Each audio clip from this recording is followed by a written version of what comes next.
Assalamualaikum warahmatullahi wabarakatuh.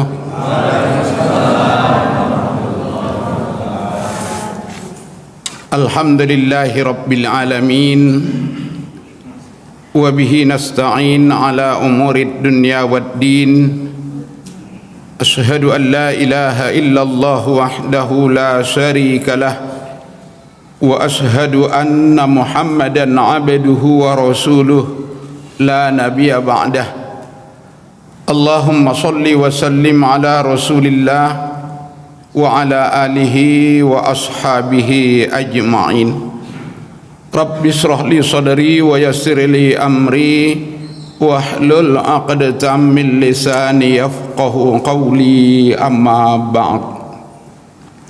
Bapak-bapak, ibu-ibu jemaah salat maghrib Masjid Al-Munawwarah yang saya muliakan, pertama kita tidak lupa bersyukur kehadrat Allah Subhanahu wa taala.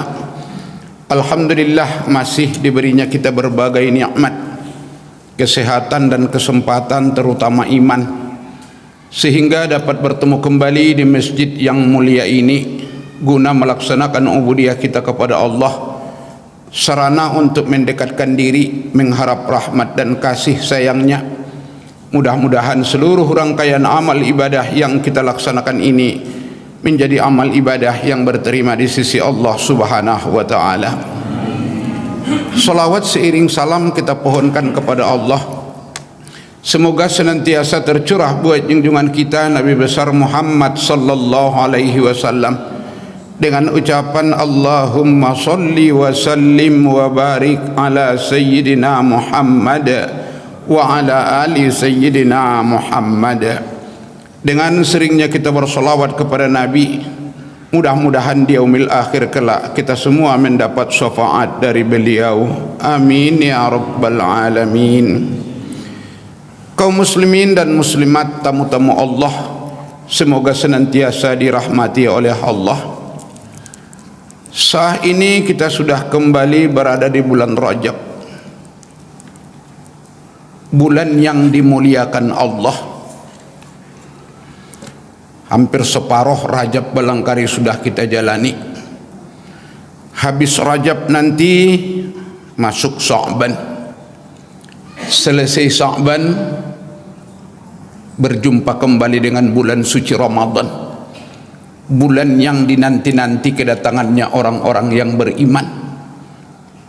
Mudah-mudahan doa kita diijabah Allah yang sering didoakan oleh umat Islam. Allahumma barik lana fi Rajab wa Sya'ban wa ballighna Ramadan. Ya Allah, berkahilah kami lewat bulan Rajab dan bulan Sya'ban, sampaikanlah kami ke bulan suci Ramadan. Mudah-mudahan Allah ijabah doa tersebut, disampaikan Allah kita ke bulan Ramadan yang mulia itu. Memang alhamdulillah nampaknya jemaah Munawwarah ini masih sampai ke Ramadan kayaknya ini. Tapi tidak jaminan doh Pak. Kalau ada nanti yang pulang, jangan pula dituntut saya. Ini sepertinya itu ajal itu kan kehendak Allah itu Pak. Enggak bisa ditentukan. Yang saya bilang itu sepertinya, kayaknya belum ada yang mau berangkat sebelum Ramadan nampaknya ini. Ya mudah-mudahan disampaikan Allah dah Pak. Ini aja ada syukur kita ini Pak, masih diberikan Allah umur ke kita. Saya tidak bisa bayangkan Pak, kalau sempat tahun kemarin kita dipanggil Allah, seperti apalah nasib kita di kubur itu. Saya tidak bisa bayangkan Pak. Sementara saudara kita ada banyak yang dahulu dipanggil Allah, kadang lebih muda dari kita lagi berangkat.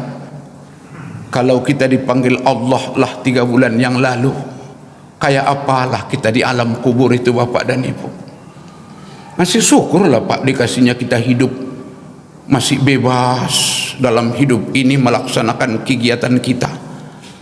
Masih enak Bapak makan lontong sama bakwan pagi-pagi, masih enak Bapak minum kopi ginseng, ibu-ibu pun masih enak makan lotek, masih bisa jumpa dengan kawan, makan dengan enaknya. Ini nikmat yang sangat luar biasa ini, Pak. Tidak bisa ini ditebus dengan harta, karena sebanyak-banyak harta itu, kalau sudah dicabut Allah hayatnya itu, putuslah hubungan dengan harta. Senikmat-nikmatnya dengan jabatan itu, otomatis copot jabatan itu dari kita. Apa lagi yang hendak kita bawa? Tapi rela atau tidak rela, Pak, setuju atau tidak setuju, masa itu pasti kita jumpai. Oh pasti, tidak ada satu pun yang lepas dari mati. Karena itulah sering-seringlah kita renungi itu. Kata Nabi, wa kafabil mauti wa'izah, cukuplah dengan kematian itu pelajaran yang sangat berharga. Kenapa? Kalau di dunia ini, Pak, masih banyak kawan musyawarah, masih banyak kawan tukar pikiran, masih ada teman minta tolong. Coba, ada masalah, banyak kawan musyawarah jemaah Al-Munawwarah, lapar ndak punya nasi, pergi ke tetangga minta makan, kasihnya itu, Pak. Kebanjiran basah semua pakaian, minta tolong sama teman, pinjami atau minta pakaian, dikasihnya, Bu. Pegal-pegal ibu, tolong Mas hapusi balsam dulu ini, pegal ini, dihapusi suami ibu itu, Bu. Bapak kurang enak badan, tolong deh masakkan nasi goreng agak pedas ya, berkeringat saya, dimasakkan istri, Bu. Tapi kalau sudah masuk ke kubur itu, Pak, musyawarah dengan siapa kita? Minta tolong sama siapa kita? Tukar pikiran sama siapa kita? Yang kita banggakan di dunia ini selesai sudah. Harta yang banyak tinggal, kawan akrab berangsur sirna itu kesetiaannya. Anak yang begitu kita sayangi, mulailah dia lupa dengan keadaan kita. Disinilah baru terjawab, Bu, wa mal hayatud dunya illa mata'ul ghurur. Kehidupan dunia perhiasan yang menipu, perhiasan yang menipu ini, Pak. Karena itulah sebelum berangkat, tidak ada kawan yang setia kecuali Allah. Dia cuma teman yang abadi, pertolongan dia cuman yang kekal, kasih sayangnya cuman yang tidak ada akhirnya, pemberiannya cuman yang tidak ada sudahnya. Dialah teman setia dunia dan akhirat. Karena itu kita manfaatkan, Pak, kesempatan yang sangat singkat ini untuk mendekatkan diri ke Allah. Karena waktu kita tidak lama ini, Pak, sebentar ini, Bu, tidak lama waktu kita di dunia ini. Sampai Allah bersumpah, Pak, atas nama masa, wal asri.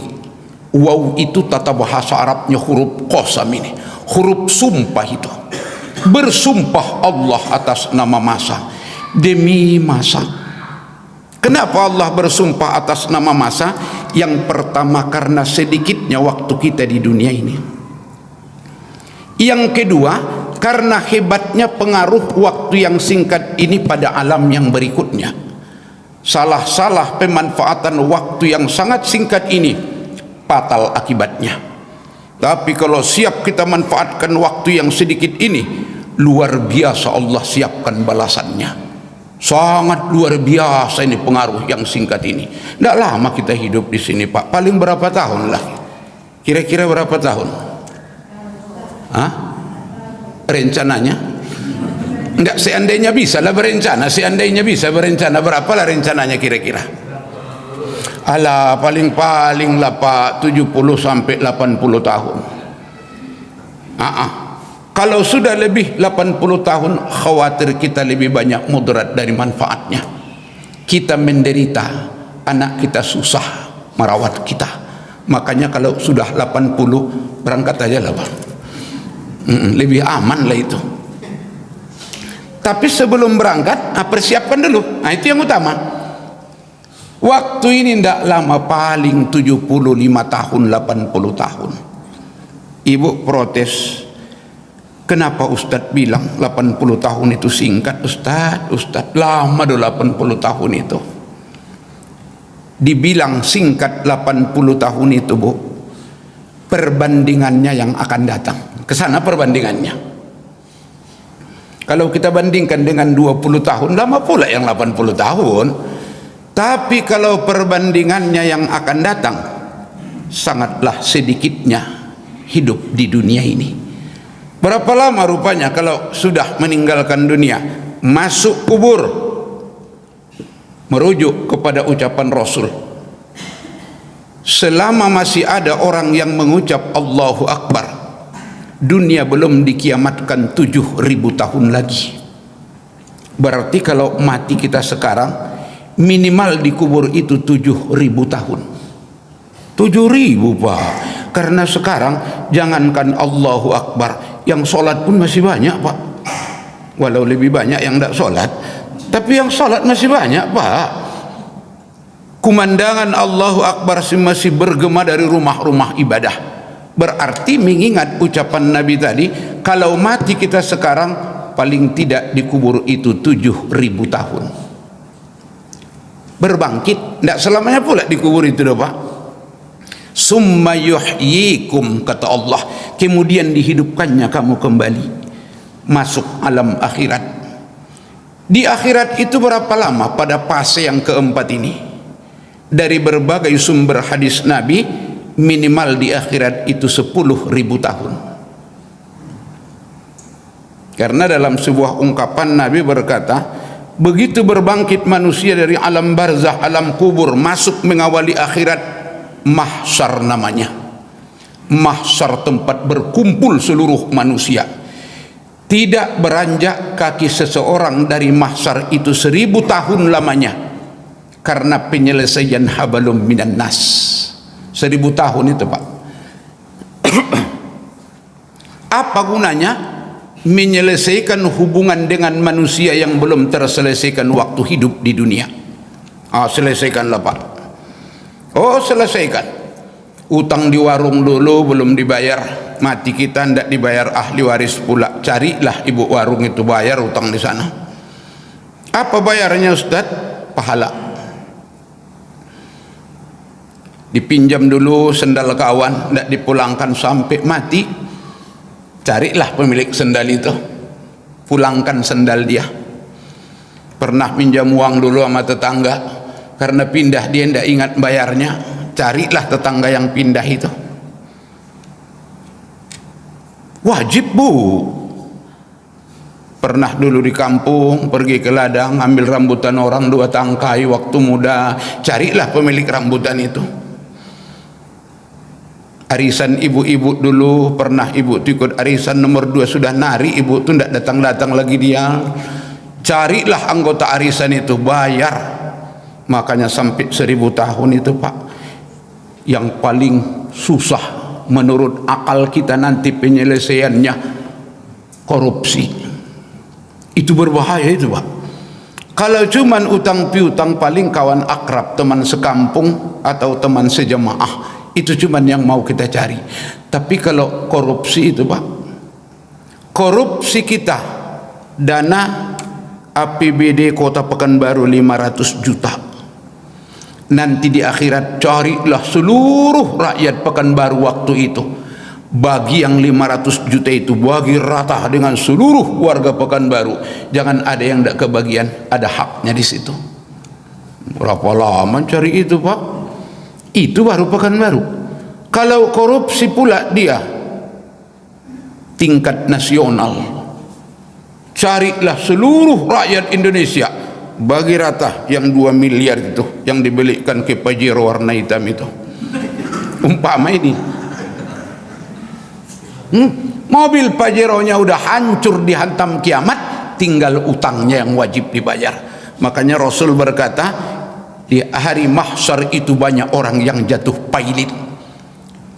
Berbangkit dia di mahsyar masih banyak pahalanya, tapi kira urusan dengan orang banyak pula bayar, habis pahala itu, habis. Urusan belum selesai, masih banyak yang nuntut. Apa bayarnya demikian adilan? Dosa orang yang kita rampas haknya dibebankan ke kita untuk keadilan. Makanya pahala habis, dosa bertambah. Itulah orang yang jatuh pailit, kata Nabi. Makanya tidak usahlah banyak-banyak urusan dalam hidup ini, Pak. Tidak usah banyak-banyak urusan. Siap nanti ini diselesaikan di mahsyar, berangkat dari mahsyar baru ini asli lah ini. Pahala kita, dosa kita tidak bisa diganggu gugat lagi. Udah selesai hubungan. Berjalanlah ini dari mahsyar ke mizan 1000 tahun lamanya. Di mahsyar 1000 tahun, perjalanan ke mizan 1000 tahun. Bertimbanglah di mizan. Ada yang banyak pahalanya, ada yang banyak pula dosanya. Tapi banyak atau sedikit pahala dan dosanya, siap bertimbang, baru melewati jembatan yang sangat panjang. Oh, lewat jembatan lagi, Pak. Sebanyak 8 jembatan. Masing-masing jembatan 1000 tahun. Di bawah jembatan ada neraka. Makanya neraka itu 8 tingkat, neraka itu sesuai dengan tingkatan jembatan ini. Kalau banyak dosanya, Pak, baru aja 3-4 langkah sudah ditarik dosanya jatuh ke bawah. Ada yang sudah sampai ke jembatan yang keempat, ada sudah sampai jembatan yang ke-8, tinggal sekian jatuh juga, Pak.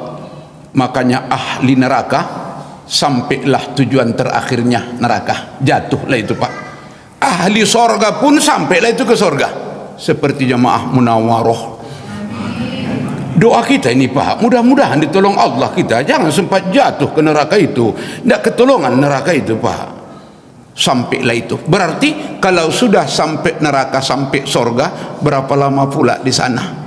Kalau di sana sudah akhir perjalanan itu, Pak. Kalau Al-Quran mengatakan khalidina fiha abada, kekal di dalamnya selama-lamanya. Coba Bapak dan Ibu renungkan. Sorga neraka kekal selama-lamanya. Di akhirat 10.000 tahun. Dikubur 7.000 tahun. Masih mampukah kita berkata usia yang 80 tahun itu usia yang lama? Oh, sebentar itu, Pak. Makanya nanti Bapak dan Ibu sesudah sampai ke sorga, cerita-cerita nanti di bangku-bangku sama kawan di sana, masih ingat enggak waktu kita di dunia dulu? Jawab yang satu, ingat-ingat lupa. Bayangkan itu, ingat-ingat lupa. Berapa lama kita di sana? Yauman au ba'da yaum, 1 hari atau setengah hari. Singkat kali di dunia ini kenangan kita waktu di sorga nanti. Sebetulnya tidak usahlah sampai ke sorga, Pak. Sekarang aja lah, sekarang. Kalau boleh saya ajak Bapak dan Ibu mengembalikan kenangan sekian puluh tahun yang lalu. Masih ingat tidak kita waktu didaftarkan dulu ke SR? SK dulu kan masih SR ini, yang 60 tahun di kampung SR masihan itu, sekolah rakyat doh, Pak. Tapi kalau yang muda-muda seperti ibu-ibu masih SD ini semua. Iya, Bu. Protes Ibu tuh. Berarti udah ada di situ yang 60 tahun itu. Ada ibu-ibu yang 60 tahun. Kalau ada, jelas lah itu, SR lah itu, sekolah rakyat.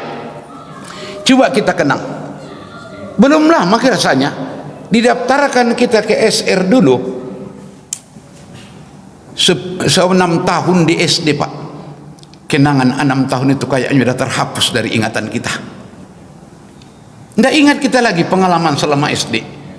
Masuk SMP 3 tahun, Pak, SMP itu kayaknya sebentar aja di SMP itu. Masuk SMA 3 tahun di SMA. Lulus SMA yang kuliah, yang tidak kuliah nikah, tidak sadar sudah 5 anak Bapak tuh. Putar sana putar sini sudah 12 cucu Ibu tuh. Itu sepertinya waktu yang sangat singkat. Makanya Allah berkata, wal asri, demi masa, innal insana lafi husri, sungguh manusia selalu di dalam kerugian. Selalu di dalam kerugian. Kenapa dikatakan Allah selalu dalam kerugian? Lebih banyak, Pak, orang yang merugi daripada orang yang beruntung. Sungguh manusia selalu di dalam kerugian. Makanya nanti di akhirat itu lebih banyak itu yang masuk neraka ketimbang masuk surga. Ditanya sahabat Nabi kita, nengok pemandangan sorga ya Rasul. Iya. Lebih banyak mana ya Rasul pengisi neraka dan sorga itu? Kata Nabi, lebih banyak pengisi neraka. Lebih banyak pengisi neraka, Pak. Kenapa? Lalai. Disangkanya waktu dunia ini lama, disangkanya dunia ini tempat tujuan. Akhirnya lalai, sibuk terlena dengan kehidupan dunia, gagal mempersiapkan bakal menuju kehidupan yang abadi. Berapa banyak yang lalai, Pak? Banyak. Tidak sedikit orang ketika ditanya ibadah masjid lah kita, Pak, nantilah ya, nanti ngajilah kita, Bu. Masih banyak urusan doa, agak lapang lah dulu keadaan. Ditipu oleh dunia ini, Pak. Kalau menunggu kita selesai urusan dunia, lapang, cukup dan puas, tidak akan ada lapang, cukup dan puasnya. Itulah dunia. Nah, ada cukupnya, Pak. Coba Bapak tanya, Ibu tanya orang-orang kaya itu, cukup tidak dengan kekayaannya? Enggak. Coba tanya Luhut bin Sarpanjaitan. Kenal enggak Luhut bin Sarpanjaitan, Pak? Yang di TV itu. Kira-kira kaya enggak itu? Oh, kaya, Pak. Tapi coba tanya, sudah cukupkah untuknya kekayaan itu? Belum cukup itu, Pak. Yakinlah. Hah? Dapat jabatan, coba tanya, cukup enggak jabatan itu untuk dia? Enggak cukup. Sudah dikasih 2 periode, enggak mau dia, mau 3 periode lagi. Ini contoh ini, Pak. Buktinya kalau puasnya enggak ada, cukupnya pun enggak ada. Alah, sama-sama kita rasakan kok, Pak. Waktu muda dulu kata orang tua kita ke kita, nak solat lah, nak ngaji lah, nak. Apa kata bapak tuh? Alah, solat mak masih muda kok, mak. Nanti aja lah kalau udah berkeluarga baru ibadah. Puas-puaskan dulu masa muda. Itu kan kata hati dulu, Pak. Nanti kalau udah berkeluarga baru solat. Alhamdulillah panjang umur, Pak, berkeluarga. Berkeluarga tahun kedua sudah lahir anak, Pak. Tahun keempat anak kedua, tahun keenam anak ketiga, sampai 5 anaknya. Repot lagi, Pak. Belanjanya, pakaiannya, sekolahnya, jajannya, ininya. Sibuk lagi. Sholatlah kita, Bu. Anak-anak masih repot do. Nantilah kalau anak-anak sudah pada besar dan nikah, nanti baru tenang berdua ke masjid. Alhamdulillah panjang umur, Pak. Sehat-sehat. Anak sudah nikah. Alhamdulillah 5 anak sehat-sehat semua, lahir punya anak 1 orang. 5 kali 5 25. Bu, lebih repot mana, Bu, dibuat anak sama dibuat cucu? Sulit jawabnya, Bu.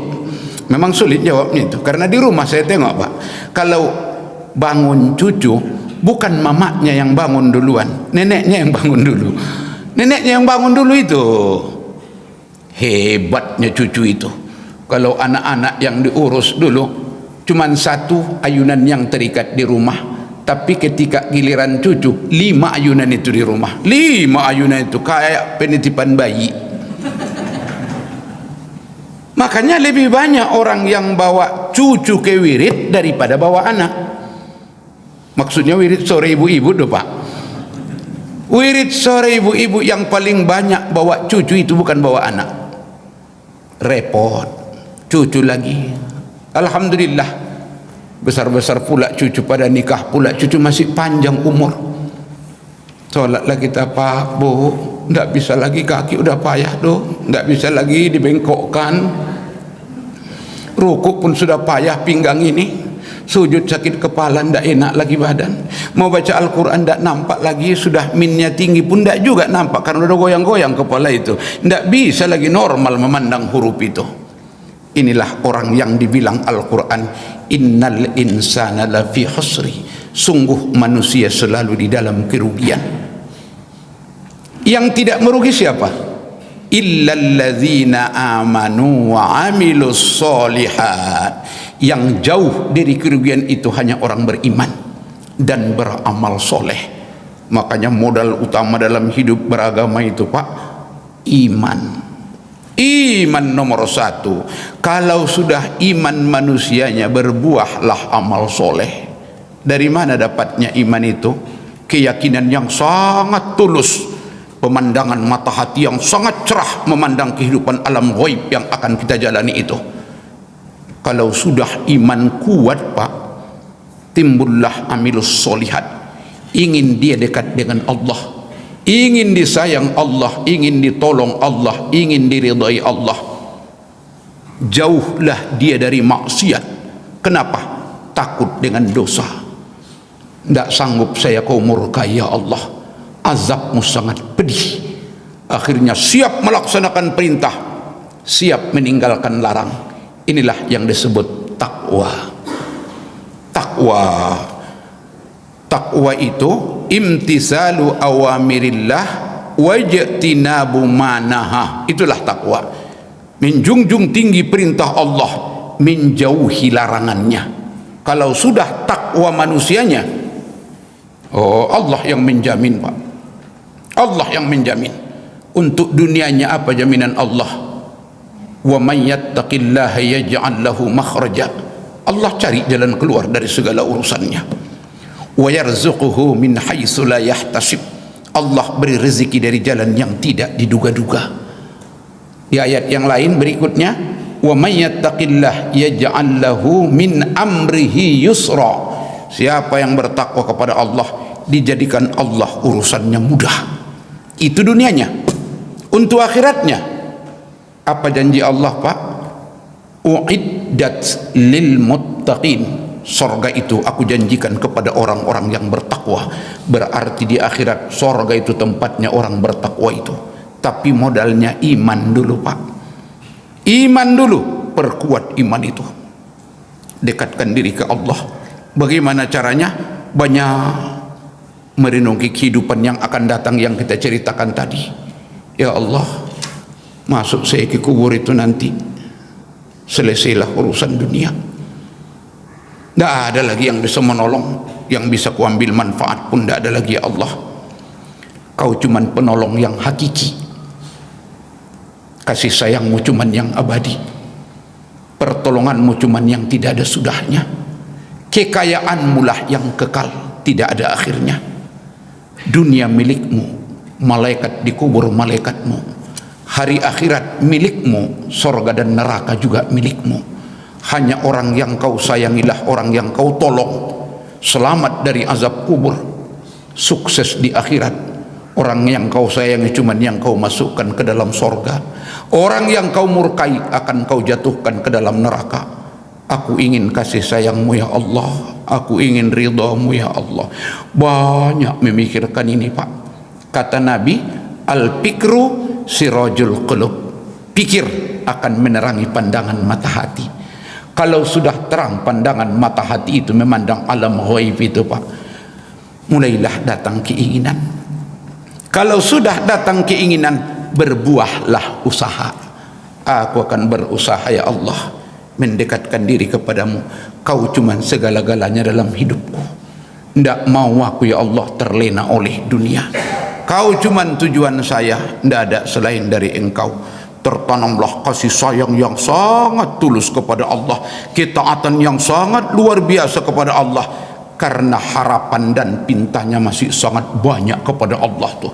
Apa ndak banyak Pak? Di dunia ini aja baru 80 tahun sudah ndak tanggung-tanggung harapannya kepada Allah. Apalagi di kubur itu 7000 tahun.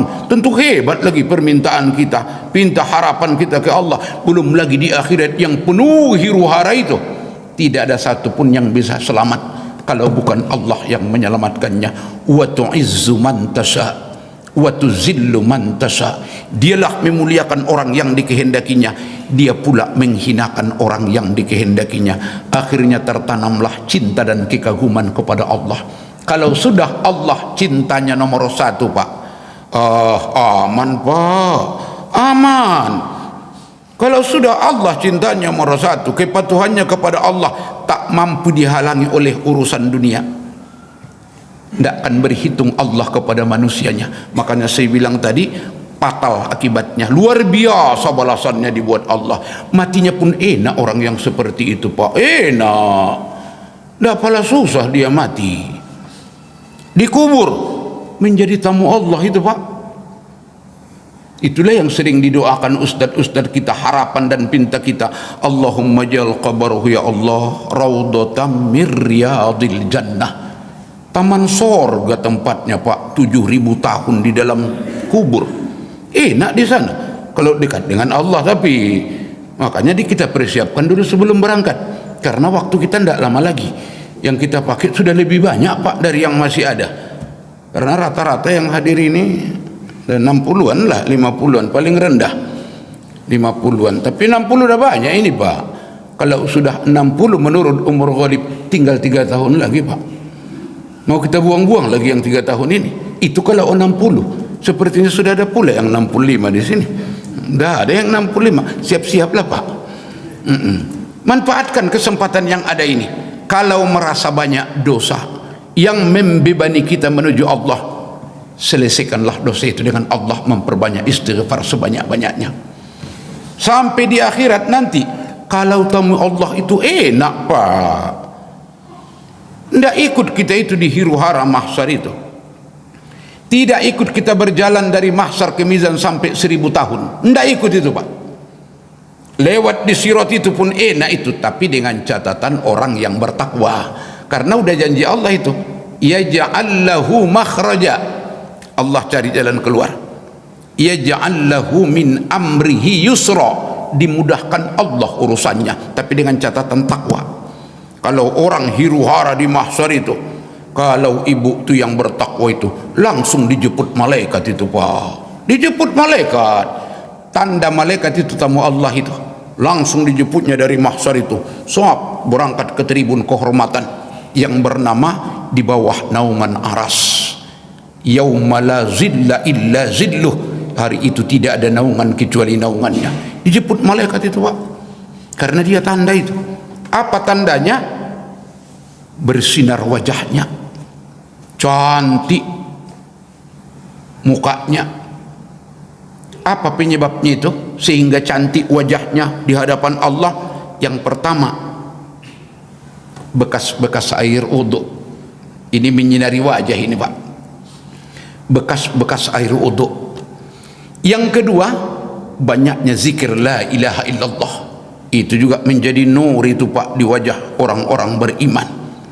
Kemudian yang ketiga, min asaris sujud, bekas sujud yang merendahkan diri di hadapan Allah. Makanya diajarkan Rasulullah yang 3 ini kekalkan dalam hidup. Kekalilah air wudhu. Andai kata kita solat walaupun masih wudhu, perbaharuilah wudhu. Itu ajaran Nabi itu. Kemudian banyak-banyaklah berzikir. La ilaha illallah itu akan membuahkan nur nanti di wajah orang-orang yang beriman. Kemudian yang ketiga, simahum fi wujuhihim min asaris sujud, terpancar dari wajah-wajah mereka dari bekas-bekas sujud. Karena itulah Bapak dan Ibu, jangan buru-buru kali sujud, jangan buru-buru kali. Panjangkan sujudmu kata Nabi, lamakan sujud, itulah rukun yang panjang di dalam solat. Makanya kalau orang dalam solat setidak-tidaknya 5 dan 7 tasbih itu ketika sujud, ketika sholat sendiri. Tapi kalau berjemaah minimal idealnya 3 kali. Kenapa? Karena kata Nabi, apabila kamu mengimami manusia, falyukhaffif, ringankanlah dari 5 atau 7 menjadi 3. Wa in kana munfaridan falyutawwil ma syaa, kalau kamu solat sendiri panjangkanlah berapa maumu kata Nabi. Cuman kadang-kadang imam terlalu pendek pula, karena dibilang Nabi kalau kamu mengimami orang ringankanlah. Allahu Akbar, subhanallah, Allahu Akbar, cepat kali pula tidak sempat kawan baca tasbih. Alah, banyak sekarang begitu Pak, mengatasnamakan falyukhaffif, diringankannya semua. Udah banyak ku tengok sesudah solat pun, ilahi rabbi anta subhanallah subhanallah subhanallah subhanallah, percis 15 kali subhanallah alhamdulillah alhamdulillah alhamdulillah alhamdulillah, 15 kali Allahu Akbar 15 kali. Sesudah solat saya tanya, ya kalau mau zikir kita sempurnakanlah 33 kali seperti pesan Rasulullah. Oh, harus diringankan Ustadz karena kita imam. Mengatasnamakan meringankan. Jangan pula terlalu ringan kali. Makanya ketika sujud panjangkan. Itulah rukun yang panjang di dalam solat. Karena apa? Karena inilah yang membuat nur nanti di hadapan Allah. Tanda bagi malaikat yang diucapkan Allah di dalam Al-Quran. Apa kata Nabi? Yauma tabayyaddu wujuhu wa taswaddu wujuh. Pada hari itu ada yang putih bersih wajahnya, ada pula yang hitam kelam wajahnya. Kenapa? Putih. Inilah sebabnya tadi. Inilah sebab kenapa pula hitam wajahnya. Itu gambaran dosa-dosanya. Makanya Bapak dan Ibu, kalaupun putih wajah sekarang, jangan sombong dulu, tidak lama itu selesai loh itu. Kalau udah masuk ke tanah itu bosok Pak muka yang indah itu. Tapi walaupun hitam wajah kita, jangan berkecil hati Pak, tidak lama itu. Nanti puncaknya ketika berbangkit. Kalau berbangkit wajahnya sudah indah, alhamdulillah, kita ucapkan syukur puji kepada Allah, akan indahlah wajahnya itu sampai nanti ke dalam sorga. 10.000 tahun indah wajahnya di akhirat itu, di sorga selama-lamanya. Tapi kalau hitam wajahnya itu Pak, dibakar dulu. Apa yang membuat wajahnya itu hitam? Sama dengan besi yang berkarat itu. Sementara besi yang berkarat mau dibikin parang, bagaimana prosesnya dibuat tukang besi itu Pak? Pahamlah kita, tidak saya ceritakan, tidak pahamlah kita itu. Dibakar dulu, udah dibakar merah Pak, letakkannya di besi yang besar, kepang. Tidak cukup sekali bakar lagi, hantam lagi. Seperti itulah nanti orang-orang yang ingkar dengan syariat agama Allah walaupun dia muslim. Kalau dosanya sudah berkarat, tak mau memohon ampunkannya, digilas dulu di neraka itu. Inilah yang sering saya ungkapkan, sebelum malaikat yang membersihkan dosa kita di neraka, selesaikanlah Pak, sama-sama kita berusaha. Mudah-mudahan dosa kita yang pernah kita lakukan, karena tidak ada orang tidak berdosa Pak. Walaupun alim-alim jemaah Munawarah ada dosanya itu Pak, ada. Cuman jemaah Munawarah sikit-sikit dosanya, itu aja bedanya. Kalau orang lain banyak-banyak Pak. Oh, jemaah Munawarah insya Allah tidak banyak-banyak doh, karena sering kita bertaubat Bu. Setiap solat berapa kali kita bertaubat. Ketika solat sunat taubat lebih banyak lagi istighfar kita. Ini istighfar kita. Tentu Allah tidak menyia-nyiakan usaha hamba yang dikerjakannya. Ya diampuninya juga doh Pak. Dibanding dengan orang yang tidak pernah beristighfar, dosa tiap hari. Inilah yang akan membawa kenangan pahit di hadapan Allah Subhanahu wa taala. Jadi karena itu tidak lagi lama lagi Ramadan, sama-sama kita persiapkan diri. Iman, semangat tinggi untuk mempersiapkan nafkah rohani, usaha yang kuat untuk mengikis dosa. Mudah-mudahan nanti di Ramadan itu sempurna amal ibadah kita diterima Allah Subhanahu wa taala. Ini yang dapat saya sampaikan di hadapan Bapak dan Ibu untuk menyegarkan ingatan kita, memperdalam dan memperkuat iman kita, karena iman itu yazid wa yanqus, ada kalanya naik, ada kalanya turun. Mudah-mudahan ketika naik iman kita lah kita dipanggil Allah Subhanahu wa taala. Billahi taufiq wal hidayah. Assalamualaikum warahmatullahi wabarakatuh.